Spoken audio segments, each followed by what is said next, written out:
Vamos orar? Amado Deus, nós louvamos o Teu nome, te engrandecemos pelo dia que o Senhor preparou para que estivéssemos aqui para conversar, ó Pai Celestial, sobre a Tua soberania e sobre a nossa responsabilidade humana, para que nas nossas vidas práticas possamos viver de modo agradável a Ti.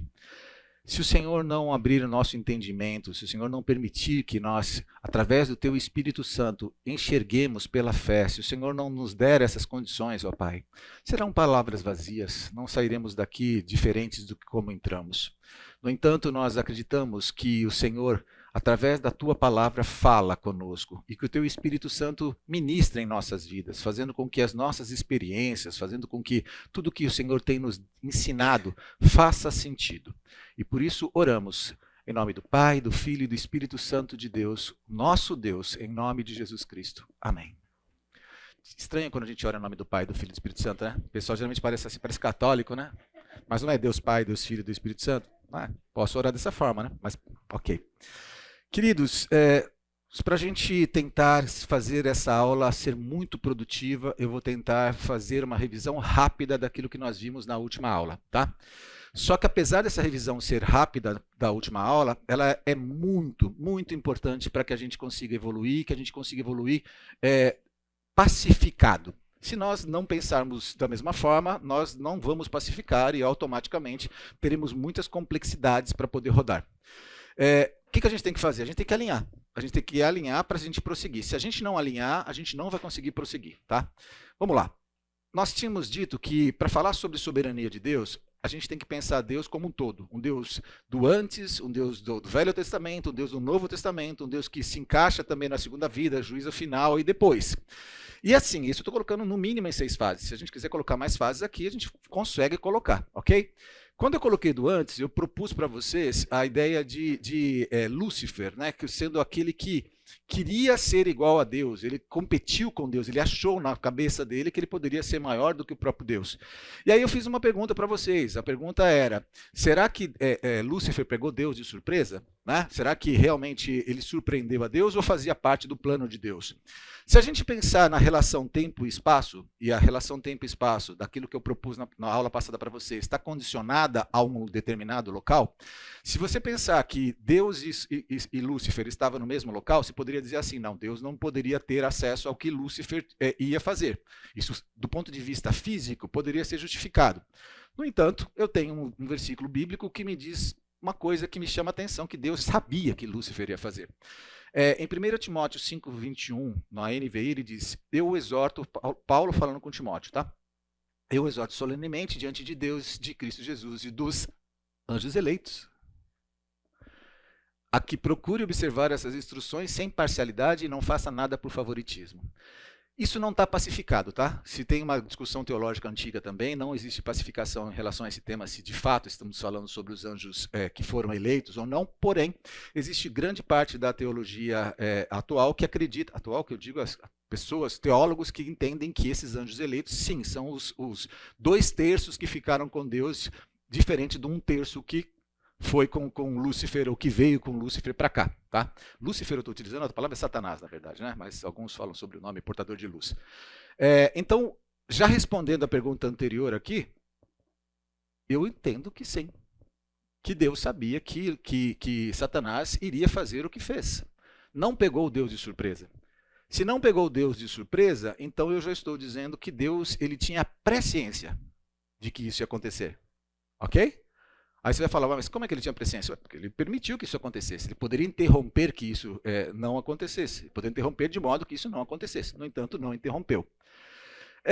E aí eu lembro sempre vocês que a ideia, fala Bruno, a ideia de a gente olhar para esse tema de 17 séculos que foram discutidos, é como olhar para um quebra-cabeças que você não tem um molde para você seguir. Você tem que ir seguindo esse quebra-cabeças, utilizando as bases que foram propostas anteriormente a nós, pelos teólogos históricos, e fôssemos produzindo esse material. Ok. E aí você tem dentro desses materiais aquilo que a gente já analisou, que sendo os principais, o arminianismo e o calvinismo, do qual o calvinismo é o que nós hoje cremos, como sendo a proposta mais eficaz para a interpretação bíblica. Mas, no entanto, a gente sabe que ainda assim existem pecinhas faltando. A gente sabe que isso não é harmonizado, não é totalmente fechado. Aí, o que eu disse para vocês era o seguinte, ó. As tradições, elas são muito importantes, elas são muito boas. As tradições, elas não devem ser tiradas do nosso radar, do nosso horizonte, porque senão a gente vai virar uma anarquia, puramente uma anarquia, tá?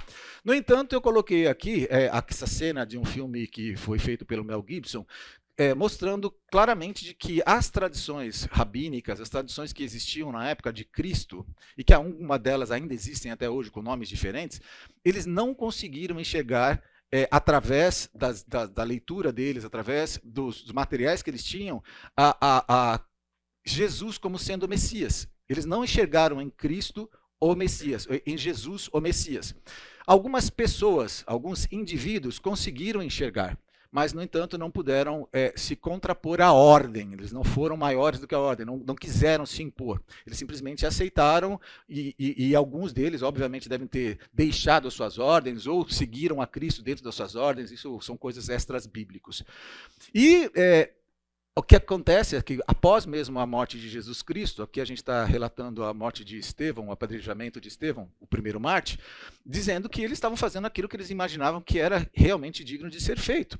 Então, o que eu digo? Que a gente tem que buscar a Deus com as tradições, mas a gente não tem que se prender às tradições. Isso é muito perigoso para falar numa aula de escola bíblica dominical, porque senão você pode começar a criar uma teologia paralela. E eu não quero que você crie uma teologia paralela. O que você pode discutir são assuntos como esse que nós estamos discutindo. No entanto, o fato de Deus ele ser trino ou triuno, ou de você falar que ele é o Pai, Filho e Espírito Santo, você falar que Jesus Cristo é o Cristo de Deus, ele veio como sacrifício substitutivo vicário, tudo isso daqui não é questionável. Não é questionável, inclusive não são pontos de tensão dentro da teologia. Sempre vai existir pessoas que propõem coisas diferentes, mas são malucos que gritam sozinhos nos desertos, tá? Assim, agora, a teologia geral entende isso como pontos pacificados. A cristandade do mundo todo entende isso como pontos pacificados. Isso é o que a gente chama de doutrinas fundamentais. Essas doutrinas fundamentais não são questionadas. Inclusive, isso que eu estou propondo não te dá abertura para você ficar questionando se é pecado ou não é pecado uma coisa. Pecado é pecado, a Bíblia colocou que é pecado, não tem como. Tem gente que fala assim, não, mas eu vou dar um exemplo que é muito comum hoje em dia, falar sobre homossexualismo. Cara, desculpa, é pecado, ponto. Não tem essa daí. Eu posso me casar de novo, falar sobre o divórcio. Cara, é errado, é pecado, a Bíblia coloca isso dessa forma. Mas as pessoas estão fazendo. Ok, mas as pessoas estão fazendo uma coisa que está errada. Eu não tenho como reinterpretar a Bíblia. Eu vi uma vez um pastor, que eu não sou fã dele, eu acho que ele é mais um comediante do que um pastor, que fala sobre casais, e ele disse o seguinte, que ele não pode negociar alguns princípios que não pertencem a ele. Esse princípio pertence a Deus. E eu concordo com ele totalmente. Assim, não tem como eu negociar coisas que a Bíblia me diz que são ou que deixam de ser. Eu não posso negociar isso, eu não posso interpretar de um modo diferente. Então, só para calibrar com vocês, que quando eu estou falando sobre as tradições, elas devem ser interpretadas como guide, mas elas não têm que ser interpretadas como linha final, é porque a gente já viu isso acontecendo no passado. Eles erraram no passado. A gente pode errar no presente se a gente fizer isso também. A gente tem que chegar de um jeito um pouco mais amplo, tá? Porque, por exemplo, tradições que falharam. Essa tradição falhou claramente. A gente vê que você enxerga que as pessoas elas sabiam as letras, elas tinham, inclusive, interpretado de jeitos diferentes e crucificaram Jesus. Ok, que você vai dizer para mim assim, não, Jesus foi crucificado porque ele tinha que ser crucificado. Ok, eu sei disso. Eu sei que ele tinha que ser crucificado e iria acontecer isso tudo. No entanto, o que eu quero dizer é que isso aconteceu porque tinha que acontecer, porque o Senhor sabia que essas pessoas não iam conseguir interpretar de jeito direito. Se você for analisar hoje em dia, e eu quero fazer esse paralelismo com você, se de repente você fosse fazer uma caminhada no meio do, sei lá, num monte, e de repente você parasse para orar, começasse a orar, e uma sarça começasse a pegar fogo atrás de você. Primeira coisa, você tentar apagar ela de todos os jeitos, tá? E de repente ia sair uma voz dali de dentro. Você ia sair expulsando o demônio até dizer chega, falando não, aqui não, de jeito nenhum. Uma sarça falando com você, né? Estranho. E se você estivesse andando num burro e de repente o burro começasse a falar com você, você ia falar, possível, isso não existe, né? No entanto, a Bíblia fala sobre essas duas ocorrências e a gente aceita tranquilamente, mas hoje não. Hoje a gente não pode permitir nada disso, porque tudo que tinha acontecido naquela época. Olha lá, eu só quero trazer isso para você dizer, quebra um pouco as tradições, amplie um pouco a sua mente, ok? Deixe um pouco o jeito de a gente pensar, pense um pouquinho como Deus pode agir, tire Deus da caixa de sapato, tá? Isso é uma coisa interessante. Essa discussão, conforme a gente já disse, de 17 séculos, você consegue harmonizar ela dentro da sua cabeça, ou de um lado ou do outro, desde que você diga, não, isso daqui é muito alto para eu entender, se fosse para eu entender, Deus teria dito e eu estaria tranquilo sobre isso. Então você consegue ser arminiano, você consegue ser calvinista, sem nenhum problema, tá? Os sistemas teológicos que a gente já conversou até agora, eles propõem esses pensamentos aqui, né? De um lado você tem o calvinismo falando sobre a depravação total. O que é a depravação total? Todo mundo estava morto em seus pecados, e no entanto, Deus o salvou. Então não vem nada do homem, o homem não tem participação alguma nisso daqui, porque o morto não tem como participar. Não foi isso que a gente viu no calvinismo? Eleição incondicional, o que você está dizendo sobre isso daqui? O que a gente tinha falado? A eleição incondicional? Alguém me lembra aí só alguma coisa? Vamos, gente, me ajudem. Predestinação? Deus predestinou as pessoas para serem predestinadas para essa finalidade, certo? Significa o seguinte, ele não condicionou algumas pessoas, ele condicionou algumas pessoas dizendo, você vai ser salvo, você não vai ser salvo, beleza? Tudo bem? Vocês estão acompanhando comigo ou vocês não estão? Porque eu não estou vendo ninguém nem se mexendo, o pessoal está... Expiação limitada, ou seja, Jesus Cristo morreu, o sangue dele foi derramado, mas foi derramado apenas por aqueles que tinham sido eleitos, porque o sangue dele é poderoso. Se tivesse derramado por toda a humanidade teria sido salva. Graça irresistível, a graça de Deus não pode ser resistida. Quando ela simplesmente vem até você, você não tem como dizer não. Você simplesmente aceita, porque Deus está te aceitando, não o contrário. Perseverança dos santos, você não tem que garantir a sua salvação através de obras, você tem que simplesmente acreditar que foi dada pelo próprio Deus, e por isso você não tem como perder essa salvação.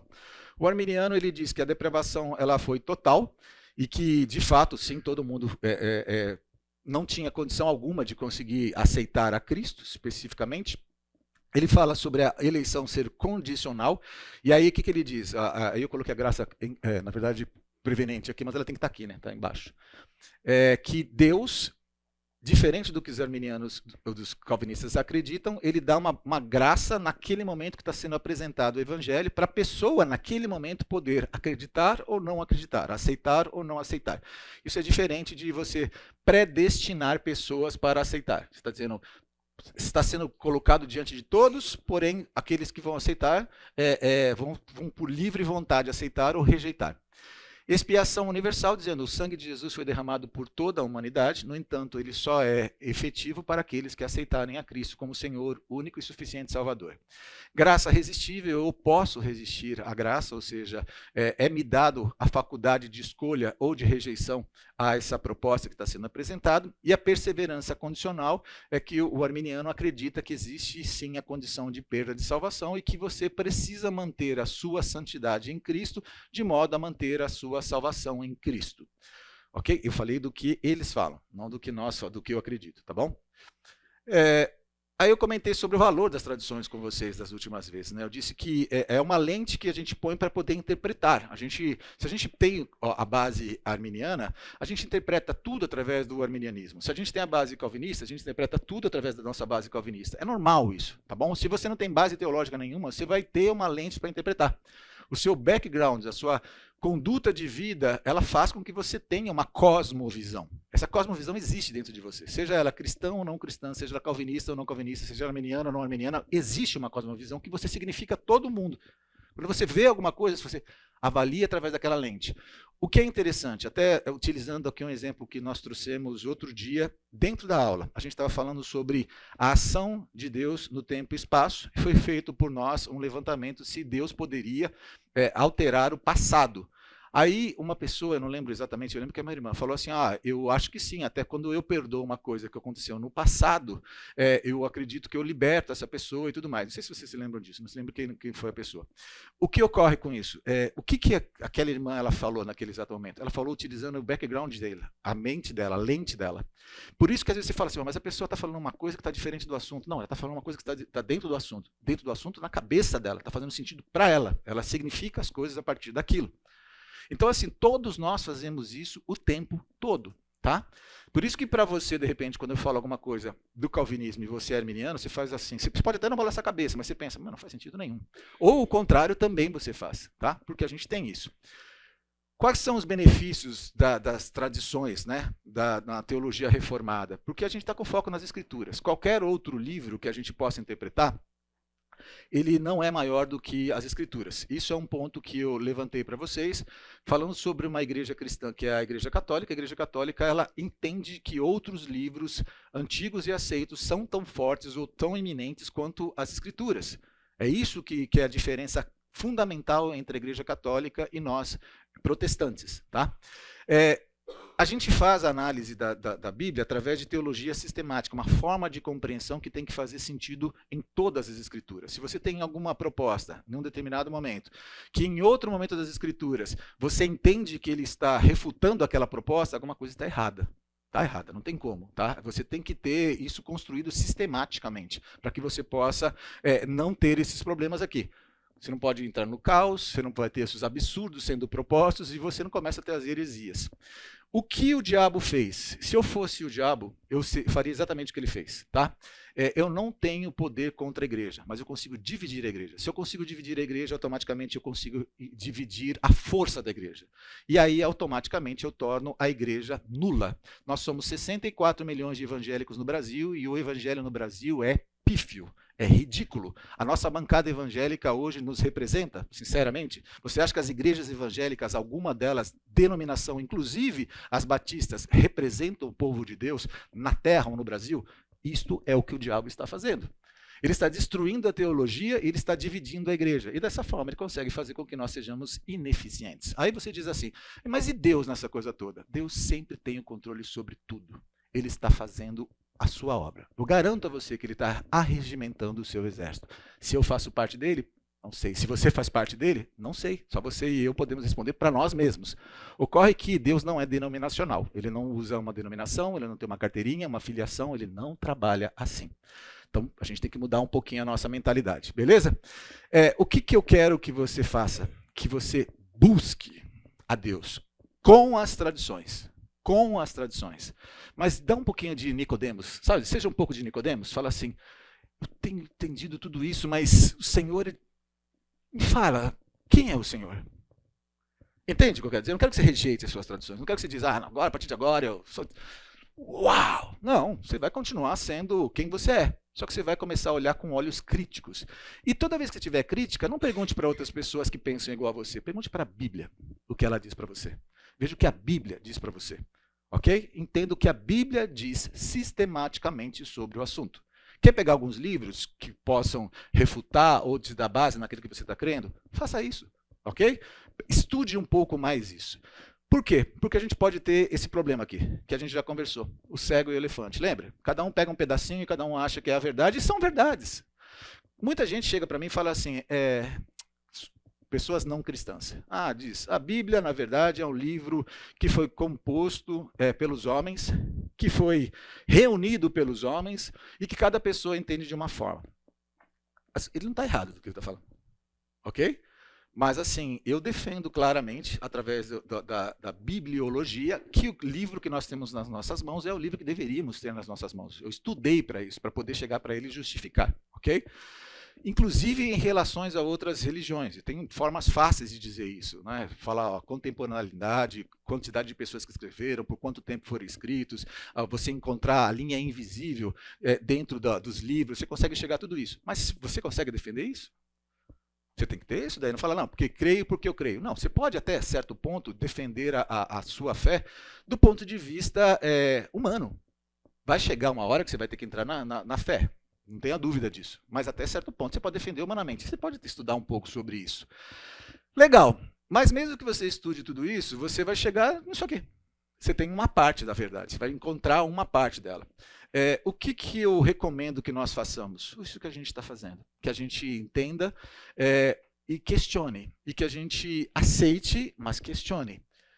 A igreja de Bereia, ela era uma igreja que foi dita como sendo uma igreja primitiva que questionava. Ela via se aquilo estava fundamentado nas Escrituras. Entendeu? Nós temos o privilégio de ter uma belíssima alimentação sendo disponibilizada para nós, espiritual. Ok, mas e se não fosse assim? A gente estaria consumindo a mesma coisa? Não, a gente não pode fazer isso. Inclusive, mesmo com a belíssima alimentação que está sendo proposta para nós, nós precisamos entender. A gente precisa questionar, a gente precisa ver isso daí, porque o nosso crescimento precisa acontecer. E aí você vai dizer para mim o seguinte, Rony, qual a finalidade disso tudo? Aí a gente vai ter que chegar à conclusão se existe uma finalidade para nós estarmos na Terra. Pausa dramática. Por que eu estou aqui? Se eu aceitei a Cristo, o sangue dele foi derramado por mim na cruz do Calvário, e eu sou salvo, não pelas obras, mas simplesmente pela graça dele, e eu acredito nisso, já estou dizendo, eu acredito nisso, eu posso ir morar com Deus imediatamente, não tem nada que eu possa fazer aqui. Por mais que eu me aperfeiçoe continuamente, por mais que eu busque a santificação contínua, eu jamais vou chegar próximo daquele corpo glorificado quando estiver. Ok? Eu vou conseguir buscar, vou me afastar do pecado, vou ter uma renovação da minha mente, no entanto, nunca chegarei a ser aquilo que eu terei plenamente no meu corpo glorificado. Por que Deus me deixou aqui? Se ele já tem os seus eleitos, se as pessoas não vão precisar que eu as convença sobre aquelas coisas, porque a graça é irresistível. Por que Deus não diminui a quantidade de pessoas nessa sala para deixar só um número pequeno de pessoas para fazer com que seja pregado o evangelho para aquelas pessoas? Precisa de tanta gente assim? Essa é a primeira pergunta. A segunda pergunta é, no mundo tereis aflições, mas tem de bom ânimo, eu venci o mundo. Ok. O reino dos céus não tem dor, lágrima, choro, nada daquilo que a gente tem aí, tá? Deus é sádico? Porque aqui a gente tem tudo. Eu tenho dor, eu tenho tristeza, eu tenho lamento, eu tenho... Não, Deus não é sádico. Então Deus tem algum trabalho para mim. Qual é o trabalho que ele tem para mim? Pregar o evangelho. Beleza, chegamos a essa conclusão. E o que é pregar o evangelho? Como é pregar o evangelho? E aí eu entro na obesidade espiritual. Eu tenho um alimento maravilhoso disponível. E eu estou comendo esse alimento para chuchu. A pergunta é, para quê? Qual a finalidade de eu ter um bom alimento? Para eu ser uma ovelha obesa, gorda? Ou eu tenho que fazer alguma coisa? Se eu tenho que fazer alguma coisa, a gente vai ter que chegar ao final desse módulo, na próxima aula, dizendo o que é a coisa que a gente precisa fazer. Tá? Isso é importante, o que é a responsabilidade humana dentro da soberania de Deus. Qual é a minha parte nisso? O que eu preciso fazer aqui? Deus, presta bastante atenção nessa palavra, aspas, depende, fecha aspas, de mim? Ou Deus, aspas, conta comigo, fecha aspas. A gente precisa conversar um pouco sobre isso, tá? A relação de tempo e espaço, senhores, se nós não pacificarmos isso daqui hoje, nós vamos sair nas 11 horas da próxima aula, que é a última aula, simplesmente com questionamentos, propostas, a gente vai falar sobre o arminianismo, sobre o calvinismo, questionando um monte de coisa, e trouxe nada diferente, tá? Se vocês entenderem isso daqui, ou se aceitarem isso daqui, entenderem como eu entendo e aceitarem isso como eu aceito, tudo vai fazer sentido. Você não vai precisar discutir com ninguém sobre a base, se você é isso, se você é aquilo, porque na verdade você pode ser as duas coisas. Ah, mas sendo as duas coisas eu vou estar sendo o Frankenstein. Bem-vindo, eu sou um Frankenstein então. Qual é o problema com isso? É porque é inquestionável a tradição? Porque foram 17 séculos dos melhores teólogos do mundo, então foi colocada uma variável nova. A variável nova é tempo e espaço. Eles não tinham acesso a isso. Eles estavam em 1600, 1590 e pouco, 1600 e pouco. Eles não tinham esse acesso, gente. E os caras eram maravilhosos. Cá entre nós não chegam nem aos pés, né, disso daí. Tem uma coisa interessante que eu vi outro dia um filósofo falando sobre o teorema de Pitágoras. Ele falou assim, cara, eu rejeito a ideia de não entender o teorema de Pitágoras. Porque um cara, não sei quantos mil anos atrás, ele conseguiu fazer tudo isso e eu não consigo nem estudar isso. Não, eu vou ficar com a bunda na cadeira enquanto eu não descobrir isso daí, que eu preciso entender, eu não preciso criar. É a mesma coisa. Foi dada uma nova variável, a gente precisa simplesmente entender essa nova variável dentro disso tudo. É só entender, tá? Vamos lá. No conceito tempo e espaço, a gente lembra que a gravidade e a velocidade relativa ela está envolvida diretamente. Tá? Então, se você tiver uma velocidade acima da velocidade da luz, a gente parte de um princípio teórico de que o tempo dentro daquele local que está na velocidade da luz ou acima da velocidade da luz, ele passa menor do que o tempo relativo aonde nós estamos. Se eu estou aqui na Terra, criei uma espaçonave que viaja à velocidade da luz. E se aquela pessoa for a um determinado, 2.000 anos-luz e retornar, para ele passou um espaço de tempo, para mim passou um espaço de tempo muito maior do que ele. Ele está fora dessa relação. E mesmo que ele não esteja na velocidade da luz, a gravidade, a força gravitacional, a atração gravitacional, ela passa o tempo diferente. E a gente já tem esse conceito bem delineado dentro de outros planetas, do próprio buraco negro, mostra que a gravidade dentro de um buraco negro é totalmente diferente. Então, eu só estou colocando elementos para vocês de teorias científicas que existem, e algumas delas já são conceitos estabelecidos e aceitos pela comunidade científica, ok? E aí eu estou pegando aqui versículos bíblicos e dizendo aquilo que você já sabe, né? Lá em 66:1 de Isaías, ele diz, o céu é o meu trono e a terra o estrado dos meus pés. Que espécie de casas vocês me edificarão? É este o meu lugar de descanso? Deus está dizendo, eu sou muito maior, né? Não dá, você não consegue me prender num determinado local. Eu posso, se eu quiser, me autodeterminar a entrar num determinado local, mas não tem como você me colocar aqui, né? Apocalipse 21, de 6 a 8, disse-me ainda, está feito, eu sou o alfa e o ômega, o princípio e o fim. A quem tiver sede, darei de beber gratuitamente da fonte da água da vida. O vencedor herdará tudo isto, e eu serei seu Deus, e ele será meu filho. Mas os covardes, os incrédulos, os depravados, os assassinos, os que cometem imoralidade sexual, os que praticam feitiçaria, os idólatras e todos os mentirosos, o lugar desses será no lago de fogo que arde com enxofre. Esta é a segunda morte. Só para dar um exemplo para vocês, digamos que eu quero me afastar um pouco da tradição e quero interpretar as escrituras. Eu posso interpretar as escrituras dizendo, não, os mentirosos podem ser aceitos.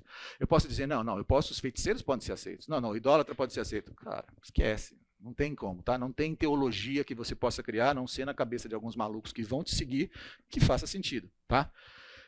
Mas vamos voltar para o tempo e espaço. Tudo bem, Deus está fora do nosso tempo, Deus está fora do nosso espaço. A única forma de Deus poder ser o início e o fim é ele estar fora disso. Isso é importante. Deus ele criou o tempo, ele não está preso nas regras do tempo. Ele criou o tempo, ele é o Senhor do tempo. O tempo está condicionado na criação dele, ele está fora disso. Tudo bem?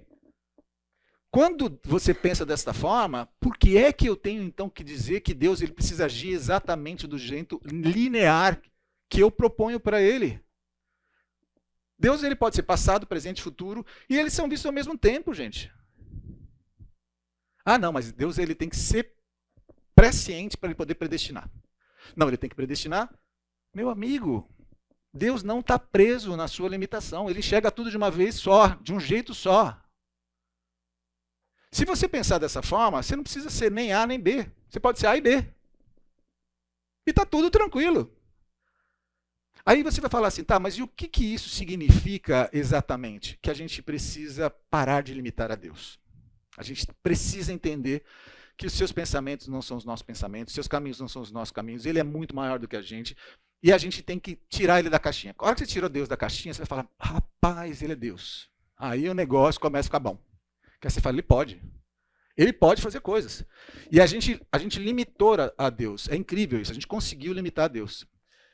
E aí, você tem que, usando esse pensamento aqui, você tem que conseguir colocar essa linha. Se Deus está fora do tempo e do espaço, todas essas coisas aqui, elas são boas, são observáveis, são legais, são imprescindíveis para o nosso crescimento, mas não são suficientes para interpretar, porque chegou uma nova variável. Eu acabei de colocar uma nova variável para vocês.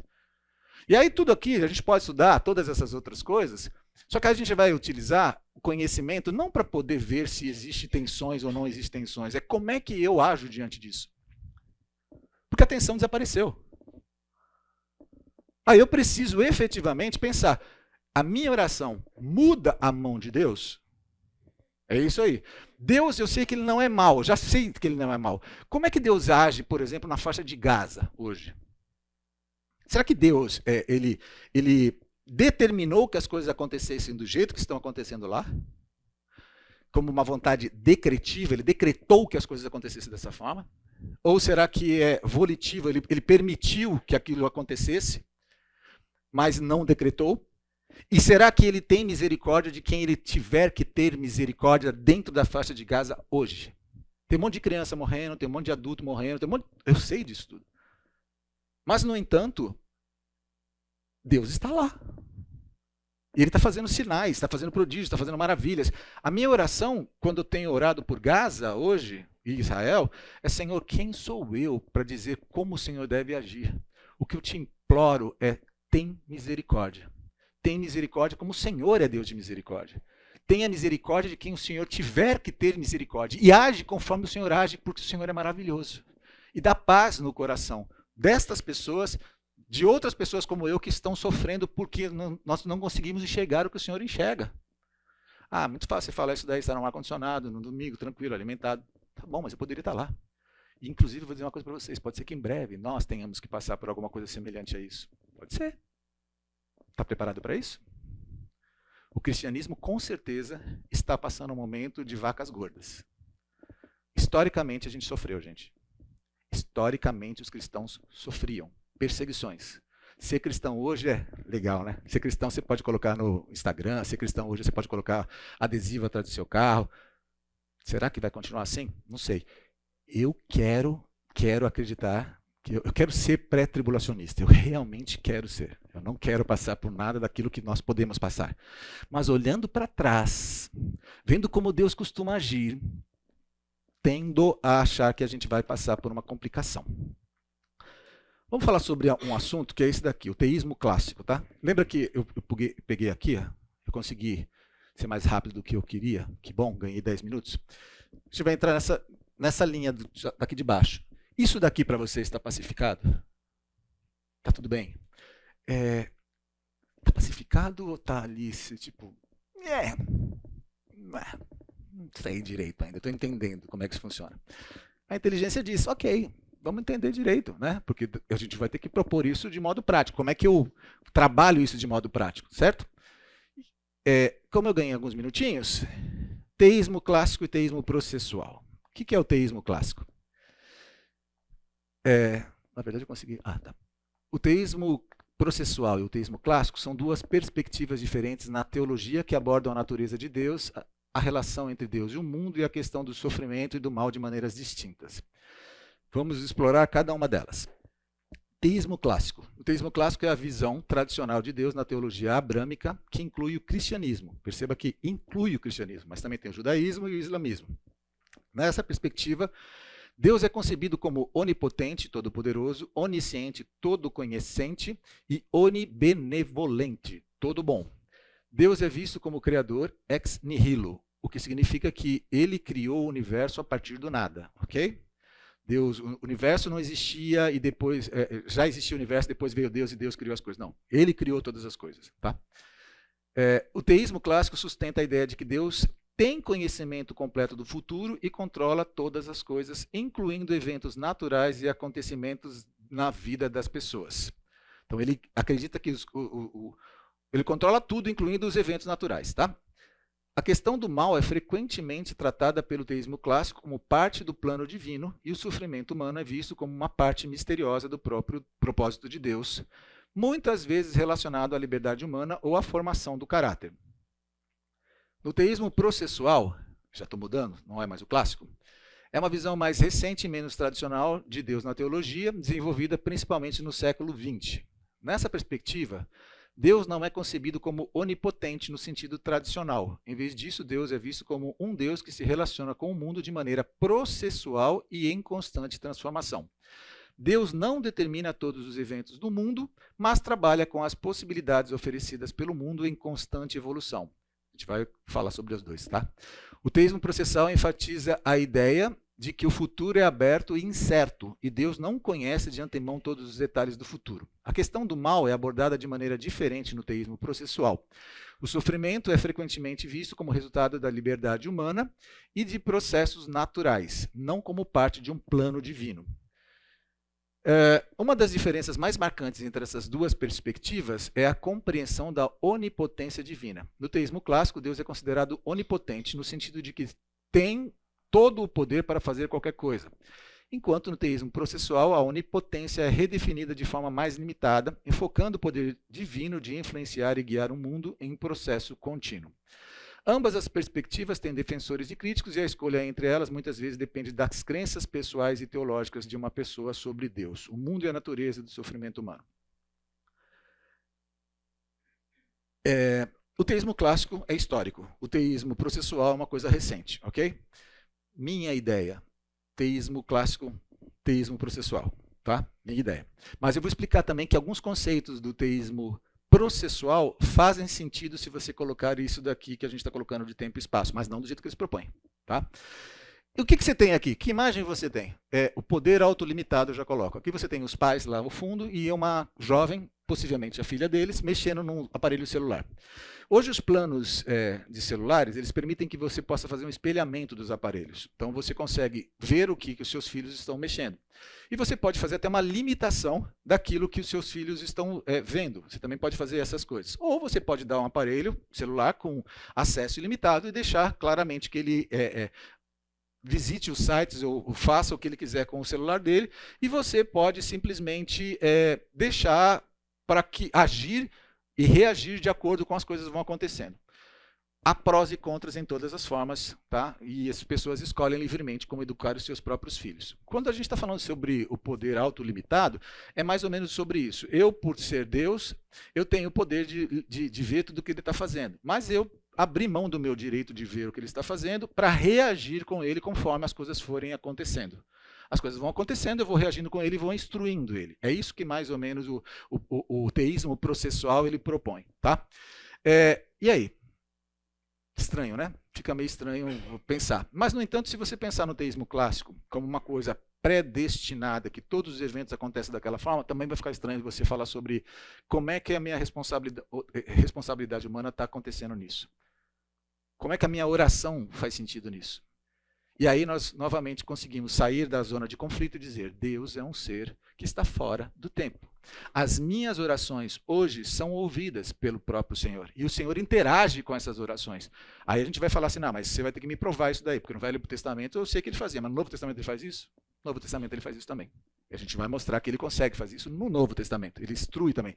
Pareceu bem a nós e ao Espírito Santo de Deus. Paulo falou isso. Interessante, né? Ele dizia, olha, nos pareceu.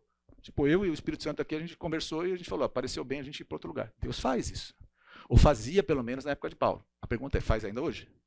É isso que a gente precisa fazer, a interpretação disso. E se faz, de que forma faz? E como faz? E quando faz? Né? Mas o que é muito interessante de tudo isso que a gente conversou e a gente conseguiu evoluir bem, para a gente conversar sobre livre-arbítrio e livre-agência, que são os conceitos que a gente colocou agora, a gente precisava ver que existem teísmos, que existem bases, que existem propostas. E aí você começa a colocar o que é livre-arbítrio e o que é livre-agência.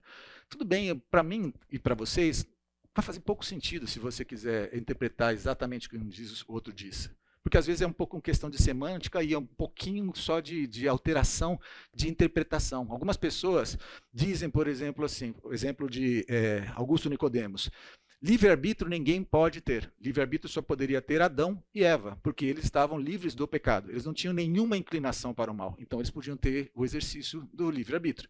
No entanto, a partir de Adão e Eva, todos nós não temos mais livre-arbítrio. O que nós temos é livre agência. O modo de agir é livre. A gente pode determinar o que queremos fazer com as nossas próprias vidas, inclusive escolhas morais. No fundo, isso para mim faz grande diferença. Para mim é uma grande base teológica, pesada, importante, que dá para criar muito conceito, mas o que eu quero saber é, eu posso escolher ou não? Seja o nome livre-arbítrio ou livre-agência. E na livre agência, algumas pessoas colocam um pouco mais de sal e temperos e colocam o seguinte, não, é que você tem, na verdade, escolhas que são escolhas morais e escolhas que não são morais. As morais, existe uma ação e uma restrição do próprio Deus, ou não tem a restrição do próprio Deus. Nas outras, Deus não tem nada a ver com isso. A escolha se o seu carro vai ser branco, ou se ele vai ser amarelo, isso não passa por Deus. Mas cá entre nós, para mim, mais importante de significar isso é entender se eu sou um marionete ou se eu sou um ser livre. E se eu sou um ser livre, como é que eu me relaciono com um Deus que é atemporal? Se nesse relacionamento eu consigo interagir com Deus ao ponto, preste atenção e saia para o café, de mudar muitas vezes o futuro ou as coisas, se a minha oração consegue mudar alguma coisa ou não. Estávamos aqui, né, na dúvida de como é que a gente tem que agir diante de tudo isso daí. Enquanto os demais vão voltando, oremos. Segunda parte, né? Eu creio no poder da oração. Amado Deus, nós imploramos ao Senhor a capacitação do Teu Espírito para que possamos enxergar tudo aquilo que o Senhor é a partir das nossas limitações humanas. Permita-nos, Deus Todo-Poderoso, ó Deus Altíssimo, entender como o Senhor age, entender pelo menos parte, ó Deus Altíssimo, de como devemos nos portar diante de Ti, de modo a nos alinharmos à Tua vontade. Glorifica o Teu nome, em nome de Jesus Cristo. Amém. Vamos falar sobre livre-arbítrio e livre agência. Enquanto vocês estavam em café, a gente estava em café, é Walter, né? Walter estava conversando comigo aqui sobre TI, que ele trabalha com TI, e aquele exemplo que a gente estava dando já há um tempo atrás sobre... isso é um exemplo só, tá, gente? Que a gente falou assim, ó, você tem um computador, e aí o seu computador ele está limpo, não tem nenhum vírus, de repente você conectou ele num site, e esse site acabou trazendo um vírus para a sua máquina ela automaticamente começou a ser infectada e vários problemas começaram a acontecer, e aí você chamou alguém e o cara falou, ó, vou instalar um antivírus aqui. Ele instala esse antivírus, limpa toda a sua máquina e flega um monte de condições dizendo, olha, não entra aqui, não faz assim, assim, assado. E aí eu fiz uma vez um paralelismo sobre como funciona, no meu ponto de vista, numa aula que eu fiz para jovens uma vez, a vida humana, dizendo, ó, nós somos o computador, nós já viemos já com o vírus, nós já temos já esse vírus, mas vamos dizer que nós não tivéssemos esse vírus, tá bom? Eu sei que a gente já veio com ele. Mas aí, de repente, você aceita Cristo, o Espírito Santo vem, é implantado em você como penhor, é um antivírus que é instalado, ele diz para você, ó, a partir de agora você muda a sua mente, muda totalmente a sua forma de agir, e aí você começa no dia a dia a desflegar as coisinhas. Você vai falar, não, eu quero entrar no YouTube, sim. Aí você entra no YouTube. Conforme a gente vai fazendo, certo? Só que, especificamente, eu disse que isso é o que acontecia naquele meu exemplo para os jovens. Aí o Walter estava me dizendo que, por ele trabalhar com TI, ele trabalha aqui, no background do negócio. Ele consegue enxergar exatamente, backstage, na verdade, né, de tudo que está acontecendo. De que o pessoal de TI consegue enxergar, e isso eu sabia já também, o que você está digitando na tela. Ele consegue ver se você está colocando senha para o banco, se você não está colocando senha para o banco. Para o banco, não estou dizendo para outra coisa, para o banco. Ele consegue ver onde você está agindo, onde você não está agindo, onde é que você está... Ele consegue fazer tudo isso. E existem, obviamente, leis de compliance, existem outras diversas governanças que são propostas dentro das empresas para poder evitar que isso seja utilizado de má forma. Mas a grande finalidade deles é de permitir que toda a informática funcione da forma que ela pode funcionar e proteger a empresa de ataques, né? Essa é a grande proposta. Mas, no entanto, a ideia que ele estava passando é sobre o poder que a TI tem. É como se o próprio Deus, e eu estou fazendo aqui simplesmente um paralelismo, tá? Fosse o pessoal da TI, que ele enxerga tudo. E que você, apesar das instruções, apesar de tudo que foi colocado, você vai reagindo com a sua máquina o que você vai fazendo. E, obviamente, para ele evitar que toda a empresa seja prejudicada, ele vai limitando, inclusive, o seu acesso no próprio computador para que o todo seja preservado. Porque você fala, não, sou cabeça dura, vou fazer o que eu faço. Eles vão limitando isso daí. Estou certo até aí? Então, o que eu estou mostrando para vocês? Que isso que a gente fala sobre livre-arbítrio também cabe uma discussão bem interessante. Porque se você fala assim, tá, eu tenho liberdade para fazer o que eu quiser. Isso é a minha interpretação de livre-arbítrio. Você não tem, mesmo que você pense assim, você não tem liberdade para fazer o que você quiser. Porque vocês têm as leis do seu país, você tem as leis do município, você tem o senso moral, você tem o senso ético, você tem concorda comigo? Você não faz o que você quer. Você faz o que você acha que você quer até um certo limite. Então essa liberdade de fazer o que você quiser, na verdade, ela nunca existiu de fato, tá? Então eu quero dizer para você que não, você não tem. Se pensar naquilo que o Nicodemos falou, talvez só Adão e Eva tivessem isso daí lá anteriormente, né? Mas ele fala isso em relação ao pecado, ele não fala isso sobre as leis que foram construídas posteriores, tá? Eu vou trazer para vocês um significado de livre-arbítrio e um significado de livre-agência. Por quê? Porque nem os livros que eu consultei conseguem fechar conceitos sobre isso. Estranho, né? Estranho, mas é assim. Você não consegue fechar um consenso da definição clara de livre-arbítrio e definição clara de livre-agência, além disso daqui. Essas daqui são as que são ainda meio que comuns, tá? Usei o Nicodemos, né? O Nicodemos ele tem um post deles que até é muito legal para você consultar depois. O verdadeiro direito de escolha entre o bem e o mal só poderia ser exercido por Adão antes da queda. A nós cabe o direito de agir sempre como o viés do pecado nos puxando para o lado. O Augusto Nicodemos falou isso daí, está no YouTube. Você pode procurar no YouTube lá, livre-arbítrio Nicodemos. Muito bom, inclusive, tá? Mas limitado dentro daquilo que nós somos, homens, né? Eu coloquei dos dois lados aqui as próprias imagens, né? A imagem de sou uma marionete ou está tudo predestinado para mim, né? Ou tenho liberdade para poder fazer escolhas e seguir por caminhos.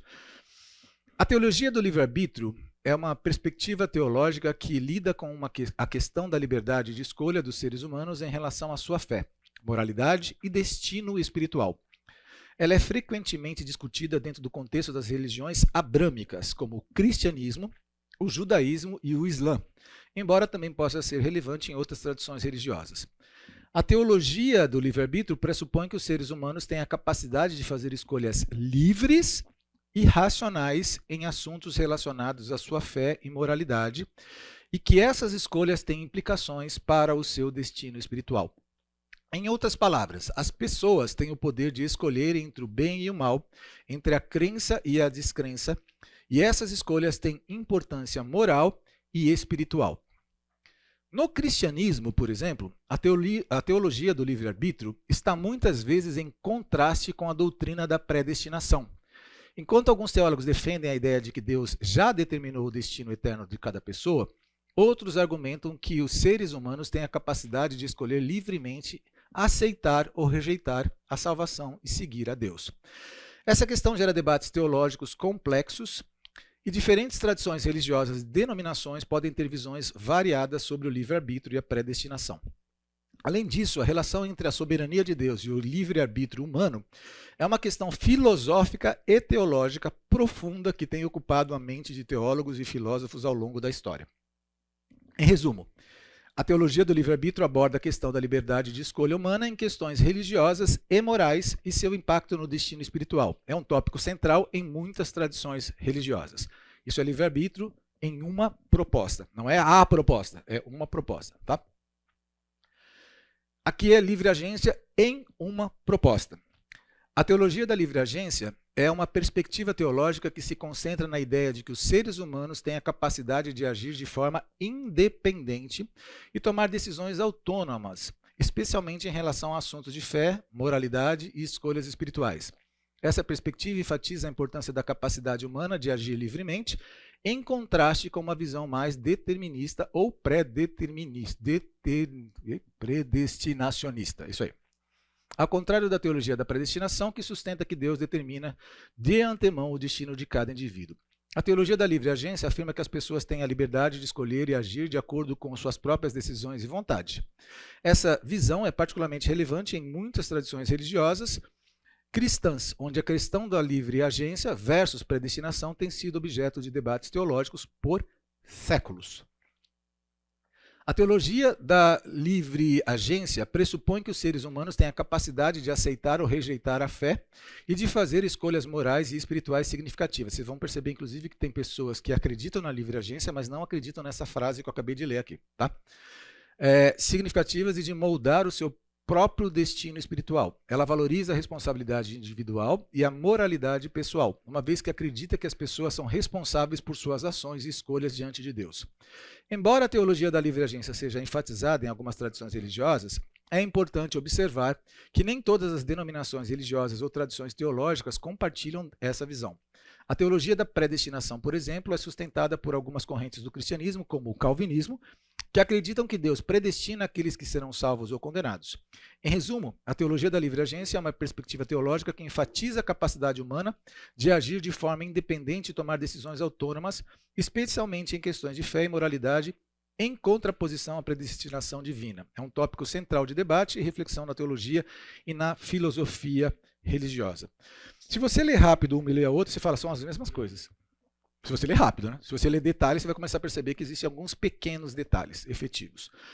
Mas, novamente, se eu for me propor aqui a conversar sobre livre-arbítrio para você, que deveria ser o que qualquer pessoa pensa que a gente deveria estar estudando, se a gente vai falar sobre soberania de Deus e responsabilidade humana, eu vou chegar nas mesmas conclusões que os autores chegaram ao longo dos séculos. E o que eu faria aqui era ensinar você de uma doutrina que já existe. Como a minha proposta não era essa, a gente está falando isso na 7ª aula e muito rapidamente. Porque eu estou propondo a vocês o que as pessoas chegaram à conclusão com base nos interferentes, nas variáveis que eles tinham. Nós colocamos uma nova variável, nós colocamos um novo interferente e automaticamente essas coisas hoje são muito mais pacificadas. A gente consegue enxergar isso de uma outra forma. Ok? O que é importante? É importante que nós entendamos que nós vamos chegar à conclusão na próxima aula de colocar o seguinte, em relação a o que o calvinismo diz, o que o arminianismo diz, o que nossa igreja acredita, o que eu acredito.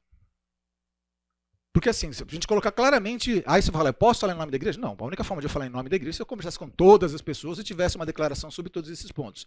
Então eu vou colocar assim, o que eu acho que a gente acredita, tá bom? E vou colocar essas coisas aqui. E aí você vai falar, faz sentido ou não faz sentido? O que é importante disso? Com esse novo elemento do tempo e espaço, as coisas podem se harmonizar melhor, sem que a gente crie confusão. E aí você vai falar, tá, Rony, qual é a finalidade mesmo de você ter preparado esse curso? Fazer com que nós sejamos mais próximos de Deus. Fazer com que nós glorifiquemos mais ao Senhor. Que nós enxerguemos mais a nossa parte na nossa vida cristã. Que nós enxerguemos a nossa responsabilidade humana dentro desse projeto de Deus em nossas vidas. Consigamos harmonizar todas as coisas, ok? Mas consigamos, acima de todas as coisas, entender que nós temos algo a ser feito. E esse algo a ser feito é muito mais do que apenas nós nos alimentarmos e sermos gordinhos espiritualmente. A proposta, é isso que eu quero conduzir você ao final. E não quero conduzir você de falar, a partir de agora, você vai, deixa o seu barco, as suas redes, vem e siga-me. Não é nada disso, é só você ser propositivo e mais intencional em cada tipo de reação que você tiver. Intencional é tipo, efetivamente, o que eu espero fazer ao publicar isso no Instagram? Efetivamente, o que eu espero fazer ao pegar o meu final de semana e determinar esse tempo para essa finalidade? Entendeu? Como é que eu posso ser intencional em relação aos meus vizinhos? Como é que eu posso ser intencional em relação às pessoas do meu trabalho? Como é que eu posso ser intencional em relação aos meus alunos? Como é que eu posso ser intencional de fato? Porque agora eu entendi que eu tenho uma responsabilidade. Essas pessoas, elas têm uma vinculação comigo. Eu fui colocado aqui para ser sal, no sentido de preservação, e fui colocado com o sentido de ser luz, no sentido de permitir que no meio dessas trevas que estão acontecendo, as pessoas me enxergam como referencial e possam vir na direção da luz, para não bater nas pedras desses mares que estão conturbados atualmente. É essa a finalidade. Não é tentar discutir e combater os 17 séculos das tradições. Não é isso, entendeu? É fazer com que você cresça em Cristo. É isso que é a finalidade. Livre agência e calvinismo. A teologia da livre agência, eu estou lendo porque não tem outra forma, tá? Se eu ficar falando para você, eu sei que é chato, eu não gosto de ficar lendo muito, mas isso é necessário. Livre agência e calvinismo. A teologia da livre agência e o calvinismo frequentemente se apresentam como perspectivas teológicas contrastantes, em parte devido às diferenças fundamentais. Só para falar, existem calvinistas que colocam a livre agência tranquilamente aqui dentro, tá? É só uma forma diferente de trazer esse texto. Esse é de um material que eu trouxe, tá?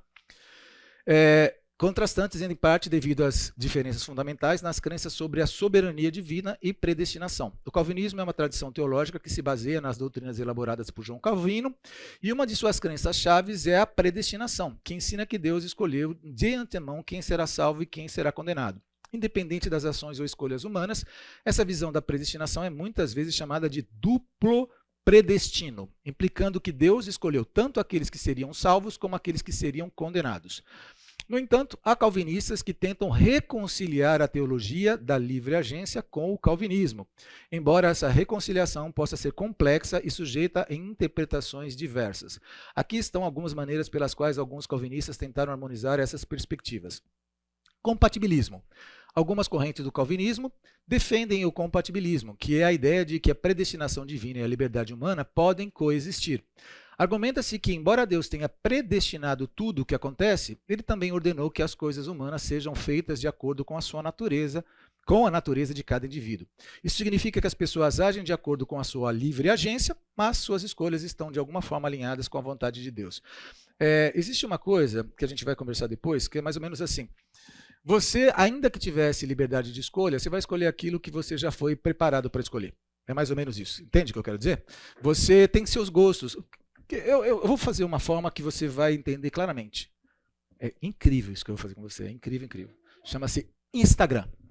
Uau! Sabe o que isso aqui faz?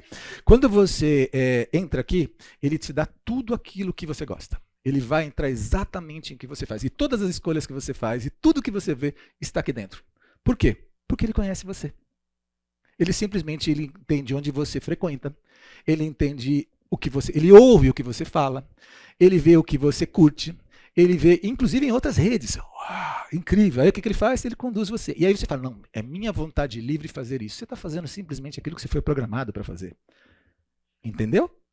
É isso que muitas vezes as pessoas acham assim, essa liberdade que você tem nada mais é do que você fazer aquilo que você foi já totalmente programado para ser feito. Você vai fazer aquilo. E para mim está tudo tranquilo, senhores. Tá? Eu não estou discutindo isso aqui agora não. Tá? Só estou mostrando que isso pode ser feito. Mas a gente vai ter que harmonizar isso tudo. E para mim está tudo tranquilo. Tá? Mistério divino. Alguns calvinistas acreditam que a relação entre a soberania de Deus e a livre agência humana é um mistério divino que transcende a compreensão humana. Eles aceitam que Deus é soberano e que a predestinação é uma realidade, mas também reconhecem a realidade da livre agência humana, mesmo que não compreendam completamente como esses conceitos se encaixam. Ok? ênfase na responsabilidade humana. Alguns calvinistas colocam uma ênfase especial na responsabilidade humana diante de Deus, argumentando que, embora Deus tenha predestinado todas as coisas, as pessoas ainda são responsáveis por suas escolhas e ações. Isso implica que as pessoas devem buscar a Deus e viver de acordo com sua vontade, embora Deus já tenha determinado quem será salvo. É importante observar que a tentativa de reconciliar a teologia da livre agência com o calvinismo continua a ser objeto de debates teológicos e pode variar de acordo com as diferentes correntes do calvinismo e as interpretações divinas. Não há um consenso unânime sobre essa questão e as visões podem variar amplamente dentro da tradição calvinista. Na semana passada, eu fiz essa provocação para você. Falei, olha, vai para casa e pensa nisso aqui. Por que Deus precisa agir de apenas uma forma? A segunda coisa, Deus poderia ter agido de uma forma no antes, de outra forma no Velho Testamento e diferente no Novo Testamento? Deus pode usar a presciência como forma de harmonizar a vontade moral e livre humana em sua predestinação e total controle? Foram as 3 perguntas que eu propus para você. Tá? Eu acho que se todo mundo está na mesma página que eu acho que vocês estão, vocês entenderam que Deus não está preso na minha condicional tradição. Ele não está, ele não é. Ah, mas Deus, a tradição diz que aqui você não pode fazer isso. Eu sou Deus. Quem é você?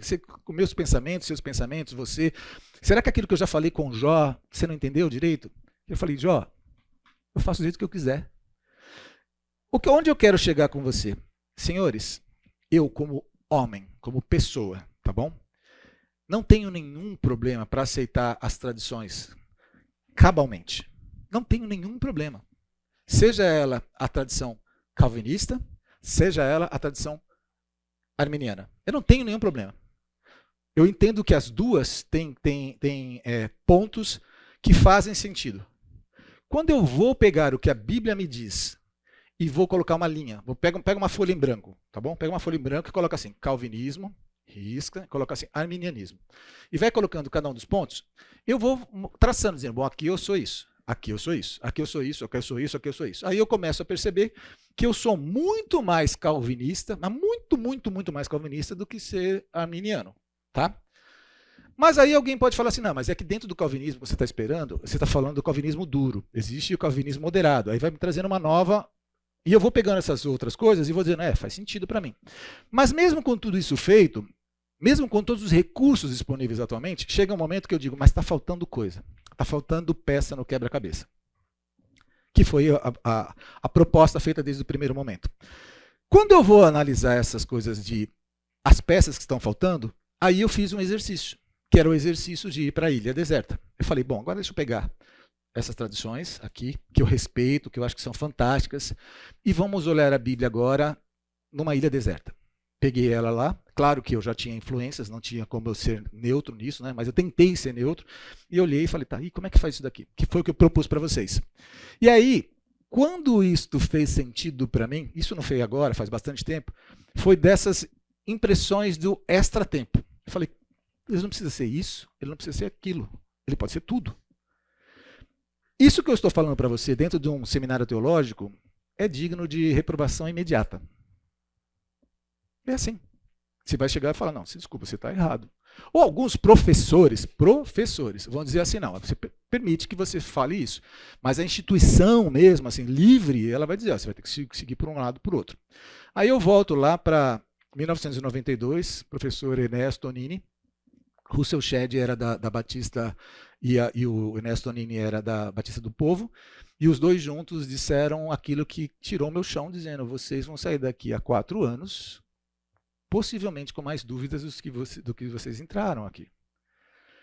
E hoje eu entendo o que eles tinham dito, porque assim, nós como seres humanos não conseguimos fechar todos os conceitos. Tá? Isto faz com que eu tenha perdido a minha fé? Muito pelo contrário. As doutrinas fundamentais elas são suficientes para me fazer viver uma vida totalmente vinculada com a palavra de Deus. Eu vejo circunstâncias, situações, e eu quero criar com você isso daqui, uma coisa que eu não consigo criar, que é só o Espírito Santo que pode criar. E eu imploro a Deus que o Espírito Santo faça isso em vocês agora, que é criar fé, dar mais fé a vocês. Quando eu tinha 22 anos de idade, 18 anos de idade, na verdade, eu me converti ou fui aceito por Cristo. Tanto faz a palavra ou outra, né? E naquela ocasião eu disse, o que eu vou fazer da minha vida? Eu já deveria ter, obviamente, já iniciado numa faculdade, mas não tinha essa instrução. E a primeira faculdade que eu fui fazer na vida foi fazer bacharelado em teologia. Por quê? Porque eu falei, eu vou significar minha vida inteira nisso. Eu vou deixar de fazer um monte de coisa por causa disso. E vou começar a fazer um monte de coisa por causa disso. Eu preciso estar seguro do que eu estou fazendo. Não é simplesmente acreditar. Eu preciso realmente fazer a diferença. Isso tem que fazer diferença para mim. E todos vocês que estão aqui já tiveram em algum momento essa dúvida de se vale a pena fazer o que você está fazendo. Se realmente tudo isso é verdade. Se você não se esforça para poder crer numa coisa e você não faz um exercício para que isso aconteça da forma como você acha. A gente questiona a Deus. E no final das contas, você chega à conclusão de que vale a pena tanto que você está aqui. Porque existe um monte de provas de Deus, da existência dele na sua vida. Eu vou chegar num ponto filosófico agora, e vou aproveitar esses minutinhos, e a gente vai voltar para cá, dizer o seguinte, quando você tem dor de cabeça, quando eu tenho dor de cabeça, eu tomo Novalgina 1 grama. Quando você tem dor de cabeça, você tem a sua escolha do seu medicamento analgésico, certo? Por que você toma esse medicamento analgésico? Porque ele é efetivo. Se ele não fosse efetivo, você não tomaria esse analgésico. Você mudaria de analgésico. Por que você é cristão? Porque Deus é efetivo na sua vida. Ele faz sentido para a sua vida.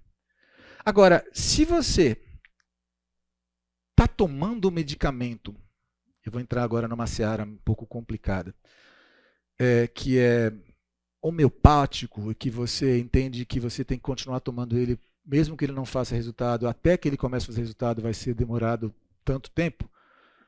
Chega uma hora que você fala, cara, eu não estou vendo esses resultados. Ou sim, eu estou vendo os resultados. Mas você também trabalha por eficiência. Por que é que quando a gente fala sobre fé, Deus, a gente tira a eficiência, o resultado? A gente tem resultados, a gente mede a Deus por resultados o tempo todo. Se eu for mergulhando nisso, a gente vai entrar num papo muito mais longo, e não é o meu objetivo. Meu papo é dizer o seguinte: tire Deus da caixa de sapato. Entenda que Deus é efetivo hoje. Deus faz hoje. Deus faz hoje. Ele age hoje. Primeira pergunta: por que Deus precisa agir apenas de uma forma, se ele está fora disso aqui? Ele pode ouvir a minha oração e pode intervir exatamente aqui, e isso pode estar vinculado com a predestinação dele, porque tudo é uma coisa só, coisa que você e eu não entendemos. A gente conversava aqui, o Walter, falando sobre a informática. Há 30, 40 anos atrás, qual era o recurso de informática que eles tinham? Eles eram deuses. Quando esses camaradas da TI entravam dentro da empresa, você falava, cara, os caras que entendem o negócio, eles vinham com aquelas listas maravilhosas, aquela coisa toda assim, né? Cara, hoje todo mundo tem computador, todo mundo tem aqui no bolso muito mais recursos do que eles tinham há tempos atrás. Mas eles ainda continuam tendo acesso a coisas que nós não temos. Agora, onde eu quero chegar com o meu comentário? Um monte de coisas foram contestadas, um monte de coisas foram alteradas, um monte de coisas foram mudadas. E está aí, a ITI está acontecendo. E por que Deus, a gente acha que ele tem que ser exatamente daquela mesma forma? Deus é imutável. Eu sei disso. Eu não estou falando que Deus é mutável. Estou falando que você precisa entender a imutabilidade de Deus dentro da mutabilidade. Louco isso, né? Porque, na verdade, Deus é imutável porque ele está fora do tempo. Ele não está mudando. Ele está simplesmente reagindo com as coisas. Só que para você ele está mudando. Então, o que está acontecendo? O tempo não está vinculado ao Senhor. Deus não está preso no tempo. Ele interage com a gente o tempo todo. E ele propõe que nós oremos. Ele propõe que nós mudemos posturas, que nós ajamos de modo diferente. Ele propõe isso. Por que Deus precisa agir apenas de uma forma? Ele não precisa. Ele age do jeito que ele quiser. Eu já falei para você aqui, inclusive, assim, não, Deus só faz isso dessa forma. Quem te falou isso? Aonde está escrito isso? Não, ele fazia assim, mas ele não faz mais. Onde está escrito isso? Deus só age dessa forma. Onde está escrito isso? Deus poderia ter agido de uma forma no antes? Poderia, mas a gente já viu que ele, segundo o que nós entendemos aqui pela Bíblia, ele agiu exatamente da mesma forma. Ele sabia o que ia acontecer, é um projeto completo, ele sabe sobre tudo. O pensamento dele é muito mais amplo. Ele permitiu, dentro disso que eu estou propondo a vocês, que a queda acontecesse. Não estou falando uma queda de Adão, estou falando uma queda de Satanás, lá atrás, usando como base esse versículo bíblico. Eu não penso assim, tá tudo bem, eu também posso deixar você pensar de outra forma, porque eu não posso chegar a uma conclusão definitiva, eu não tenho condições. E isso não vai fazer muita diferença para mim, vai fazer para você? Porque no final das contas o que eu preciso? Eu sou um pecador, preciso do sangue remissor de Jesus Cristo, não tenho condições pelas minhas próprias obras de alcançar a salvação. Tá tudo bem. Deus pode usar a presciência como forma de harmonizar a vontade moral e livre humana em sua predestinação e total controle? Totalmente. Porque o que a gente fala de predestinação é o que nós significamos de predestinação. Nós dissemos que a predestinação é isso.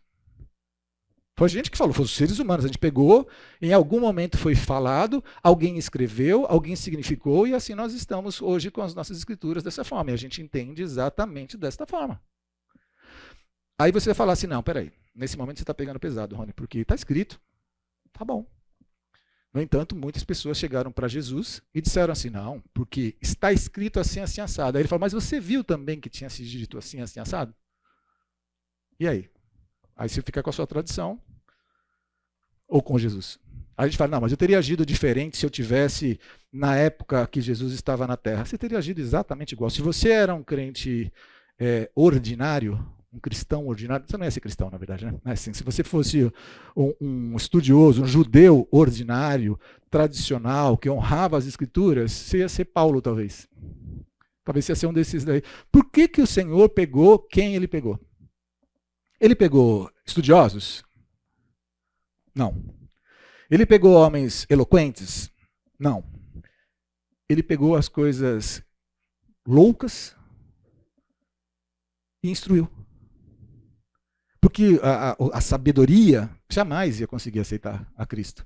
Jamais ia entender a Cristo. Ia significar com base nas tradições. Então, onde eu quero propor que a próxima aula nós estejamos? Quero propor que nós estejamos como crianças.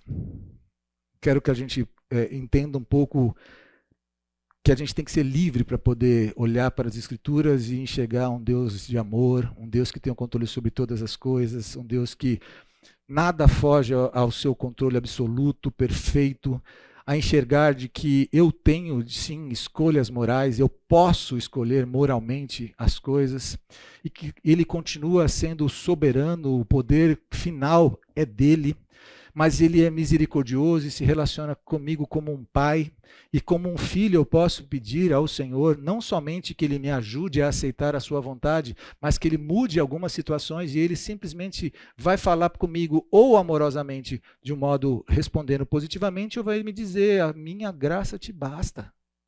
Ele vai dizer, ou uma coisa ou outra. Ele já curou pessoas e já deixou de curar pessoas. Ele já fez coisas e deixou de fazer coisas. Porque ele quer se relacionar conosco. Não é que ele é de um jeito ou do outro. Entende o ponto? É esse que é a coisa. A própria... Eu entendo que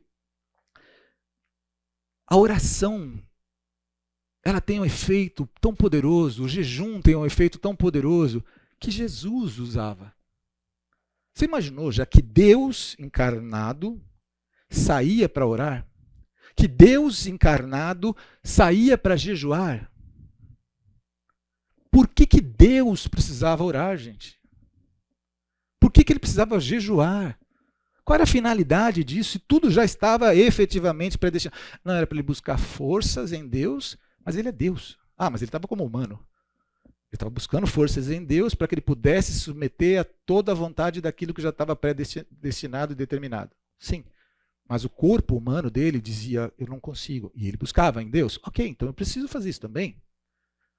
Eu preciso fazer isso. O que aconteceu com a gente? O que aconteceu com a igreja ao longo desses séculos? Eu tenho um livro que é do começo do século passado e que ele fala coisas que eu leio hoje e digo é a mesma coisa. É exatamente a mesma coisa. Porque a gente simplesmente... você tem de um lado uma igreja que acredita que a perda da salvação obriga ela a ficar correndo atrás de obras para que ela possa alcançar pessoas. E uma outra igreja que está totalmente sentada, confortável com a sua salvação, enxergando que vai chegar o dia que o Senhor vai recolher ela. Porque entende que o Senhor colocou aqui para a gente interferir com a humanidade, mas a nossa interferência não tem esse desespero de acontecer. Será que da mesma forma a gente não pode ter um misto das duas coisas? Será que a gente não pode ter as duas coisas? Será que a gente tem que ter uma coisa ou outra? Eu sou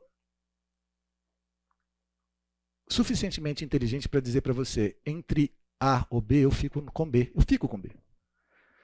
Mas eu não enxergo que B esteja certo. Ou que seja suficiente. Assim como eu não enxergo que A é suficiente. Acho que a gente precisa olhar para a Bíblia. Há mais responsabilidades para a gente realmente se dispor, fazer mais. Tá? Rony, por que você está falando disso daí exatamente agora? Porque a gente já conseguiu desmontar já as nossas convicções. A gente conseguiu montar a convicção de que Deus é mais do que isso que a gente está colocando. E isso vai fazer com que a gente pense sobre outras coisas também. A gente vai ter que pensar sobre outras coisas.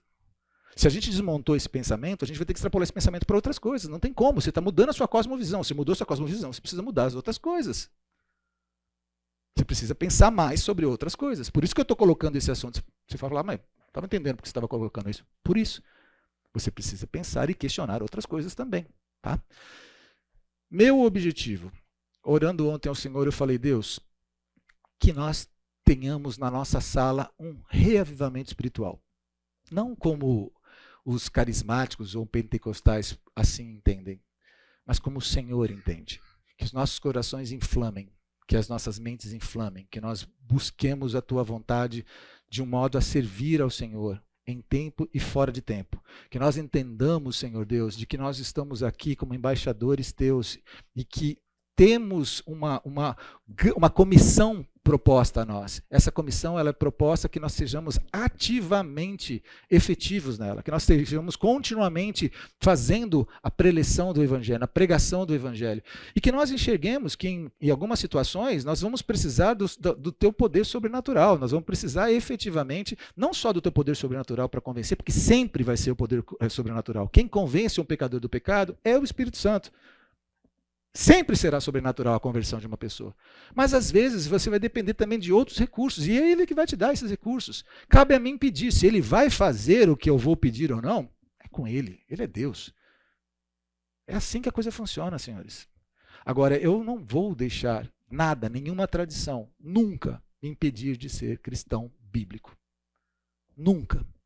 Então, o que eu peço a vocês, o que eu proponho a vocês é que entendam, submetam-se à palavra de Deus. Orem, busquem ao Senhor. Rony, você acredita, quando você fala sobre jejum, que o jejum ele tem qual finalidade? Uma única finalidade. Fazer com que você se aproxime de Deus para que você mude. Você mude.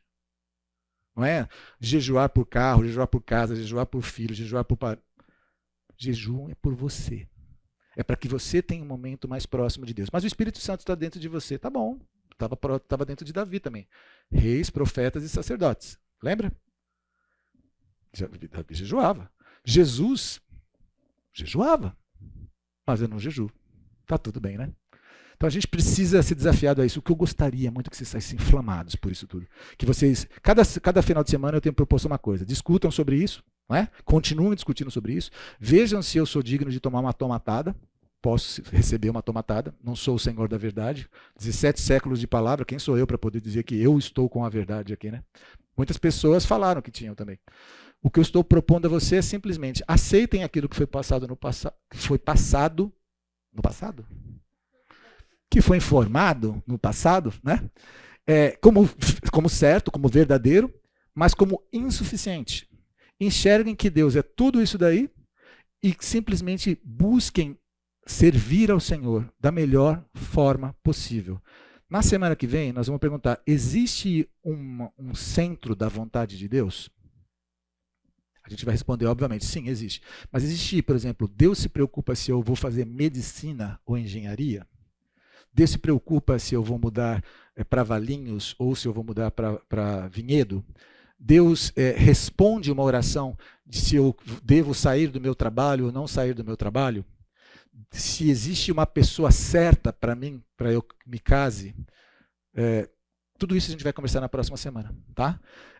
Eu posso orar por cura de uma pessoa? Se eu posso, como eu devo orar por cura dessa pessoa?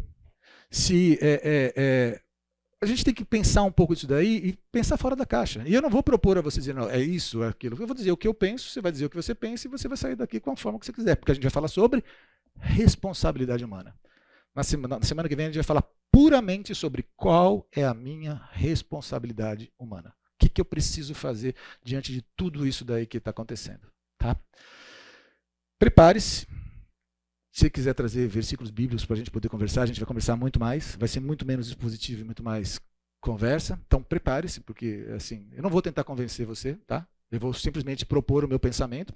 Pode ser que de repente você faça com que aquilo que você está propondo para mim mude meu pensamento, pode até ser. Estou disponível para isso, inclusive. Mas a ideia é essa, que a gente saia daqui renovados, tá bom? Eu quero dizer, antes de encerrar, que eu sou muito grato a Deus pela oportunidade que Ele tem nos dado de congregar nessa igreja.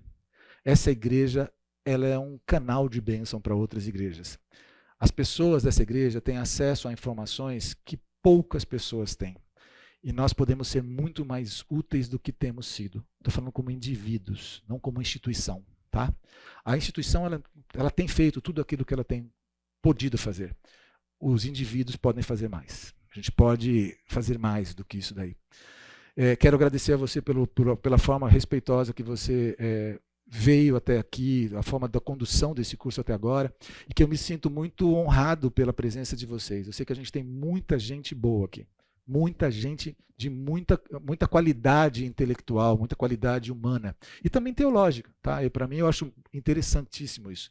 E eu estou fazendo já essas considerações, entendendo que na próxima semana a gente vai ter menos tempo porque as coisas vão ser mais quentes, tá? Quente no bom sentido, não no sentido de a gente vai sair daqui brigando. Não vai sair brigando. Se a gente for fazer isso daqui, a gente está errado, tá? Oremos. Amado Deus, a Ti pertence a honra, a glória, o poder, tudo vem de Ti. Se temos falta de algo, basta pedirmos ao Senhor, ó Deus. E nós estamos pedindo ao Senhor o Teu Espírito Santo.